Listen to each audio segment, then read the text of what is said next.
Sila po. Yung si Bianan nga pala, at saka yung mga kamag-anak ng asawa ko. Magandang gabi. Yes. Hello, Rael. Hi po, kumusta? Rael, kailan ang kasal? Sa February 14 po. Wow, Valentine's! Bakit February 14?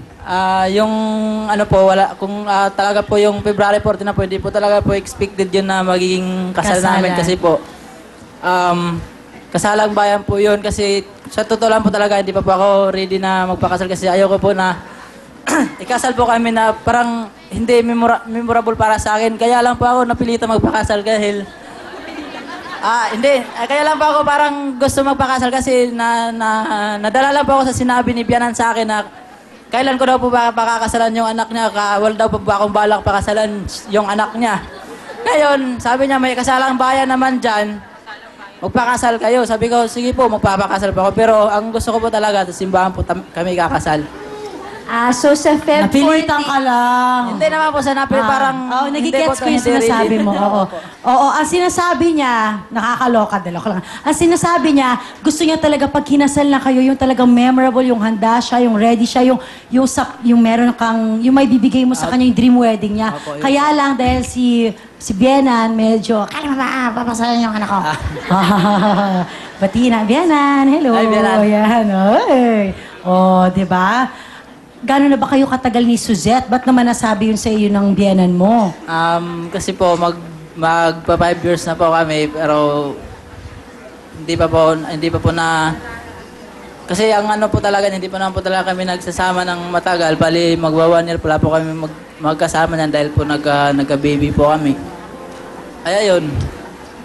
Siguro, ano na sila na bakit hindi ko na pinapakasalan niya. Siguro parang... Kasi may baby na kayo. Ngayon mas naiintindihan ko na may anak na kayo, magkasama kayo, 1 taon na. Kaya ngayon si mother-in-law, medyo pre-pressure ka na, huy, kailan mo ba papakasalan yung anak ko, di ba? Ano ba ang trabaho ni Rael? Account officer po ako sa isang lending company po. Account officer daw siya sa isang leading company. Ang nakakaloka dito sa buong studio, tayong dalawa lang nagkakaintindihan. Lahat sila hindi ka marinig. Lumapit ka sa mic. Si Camille na mismo nakatabi ko, ano daw? Ganun na ganun. Nakakaloka yung writer. Di ko siya marinig. Pero okay, Rael, ano ulit ang ginagawa mo sa buhay? Ako po ay, kung baga sa madaling salita po, collector po sa isang lending company po. Lending company! Akalain mo pati pala ako, hindi ko pala naiintindihan. Alam ko, leading company. Na-curious tuloy ako kung ano ba yung leading company na yon. Okay. Ipakilala. Si Camille. Leading company yata ang Camellia Homes. Alam mo yan. Okay. Ang Vista Line. Okay. Rael, ipakilala mo na ang babaeng papakasalan mo. Yun po, ipapakikilala ko po sa buong mundo yung babaeng magiging kasama ko sa habang buhay, si Suzette. Hi, Suzette! Hi, Suzette! Hello, magandang gabi po. Hi, Suzette. Suzette, anong nagustuhan mo kay Rael? Ano? Kinatawa? Mabait. Yun Mabait? lang. Opo, mabait. Sobrang bait po kasi niya. Paano kanya niligawan? Sa text. Sa text Sa text po. Tapos? Ano po, bali, ang pagkakaalam po kasi niya noon una, ako po yung kapatid kong bunso. So, hindi niya alam na ikaw yung ka-text niya? Hindi po. So, paano na nagkaalaman kayo na ikaw pala at hindi yung kapatid mo? Ano, tawag dito, bali, nagkita kami November 1. Bali, yun na po yung Aray anniversary ng date nyo, November 1. Sa sementeryo kayo nagkita? Doon kayo Opo, sa puntod ng tatay ko. Kakaiba! Wow! Iba ka talaga, Rael. Kakaibang date yan. Nag-meet kayo doon. Opo. Actually, romantic. Pag isipin mo, ipinakilala mo kagad kay Fadir. Di ba? Ganun, oo. Sweet, ha? Sweet. Oo. Candlelight dinner kayo doon, tapos woo! Maraming mga gano'n. Yan, ganyan. Okay. Suzette, mabait si Rael. Tapos, nagpunta kayo sa puntod ng tatay mo. Tapos, Yun na, bali, pero... yun na! Doon mismo sa puntod ng tatay mo! Hindi ba? I-clear mo na! naman yan? Suzette, Naliko i-clear na naman mo! ba yan? Ano ba, Bali, nung ka-text ko po siya, kilala na po siya ng mga kapatid ko sa pangalan pa lang po, pati ng nanay ko. Pero nung una, ayaw po ng nanay ko kasi meron na po kasi akong anak sa pagkadalaga. Bali, kaya nung mga August kasi kami magka-text. Pero nung una, gusto niya talaga makipagkita pero ayoko kasi nagsinungaling ako. Sabi ko, dalaga ako. Ganyan. Tapos 21 lang ako.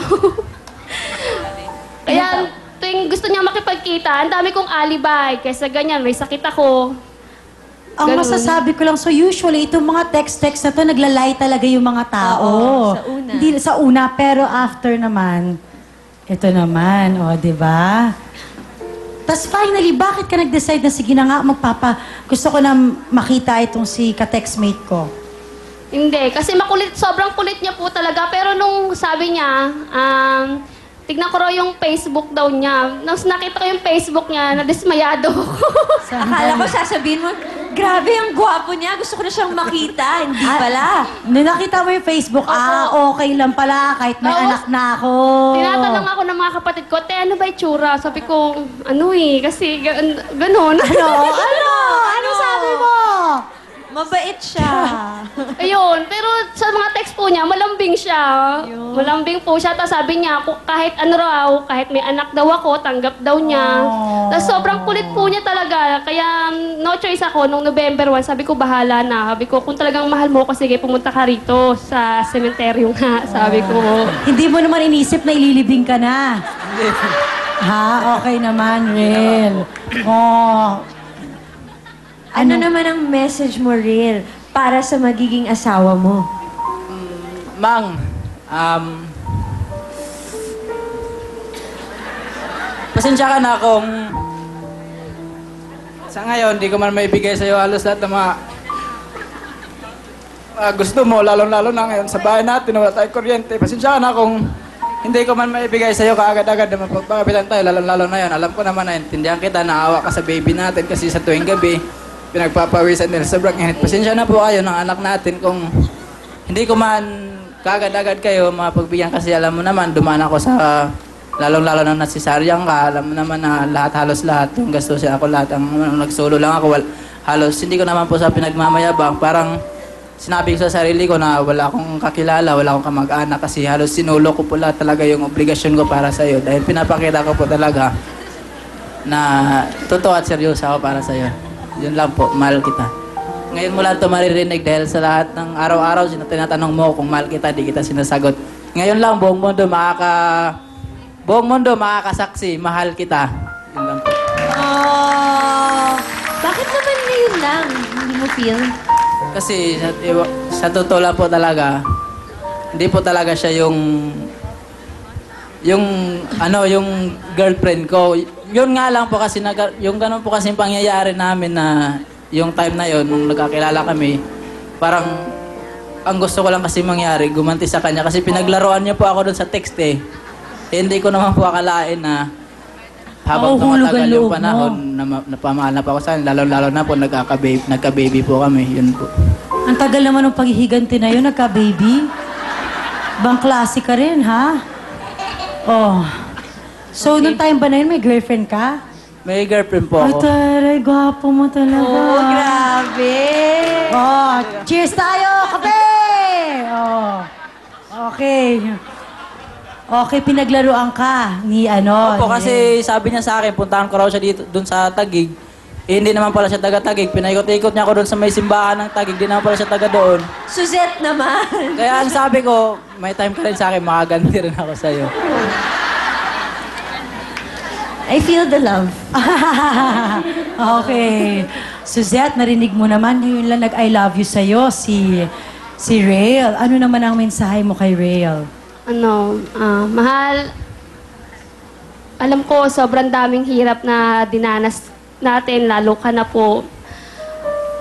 Pero, ikaw pa yung mismong nagpapalatag ng loob ko. Lalo na, lagi mo sinasabi, wag ako makakalimot sa taas, magdasal lang palagi.